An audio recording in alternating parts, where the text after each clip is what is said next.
Қайырлы күн достар. Бүгін біз сіздермен бірге бала дамуының 2 айында қандай өзгерістер болатынын, сөйлеуінде қандай ерекшеліктер болатыны туралы айтатын боламын. Бала дамуының 2 айы кейде тірілу айы деп те аталады. Бұл кезде сәби көп ұйықтамайды және 50 минут бойы сергек алады.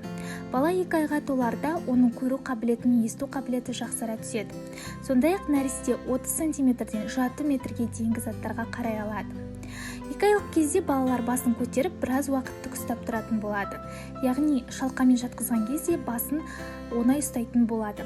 2 айға толғанда бала ата-анасын танып біліп, оларды көрсе қуана бастайды. Егер сіз оның жанына барып еңкейген кезде сәби аяғы мен қолын жылдам қозғап тыпырши бастайды. Бала 2 айға толған кезде өзінің алғашқы күлкісін сыйлайды. Егер ол әлі күлімдемесе, алаңдаудың қажеті жоқ. Демек, бұл қуанышты сәт сәл кейінірек болуы мүмкін. Ал 2 айлық баланың сөйлеуінде қандай өзгерістер болатынына тоқталсақ, бала 2 айға толған кезде былдырлап бастайды, әндеткен дауысты дыбыстарға қарайды, өзінен дыбыс шығарады.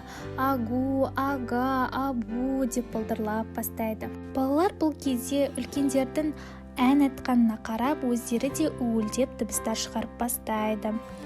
Енді сіз көбірек балаңызбен бірге әңгіме айтыңыз, өлең айтыңыз, өзіңіздің түрлі эмоцияларыңызды сыйлаңыз. Сіздерге мен берген ақпарат пайдалы болса, менің каналыма тіркеліп кетіңіздер.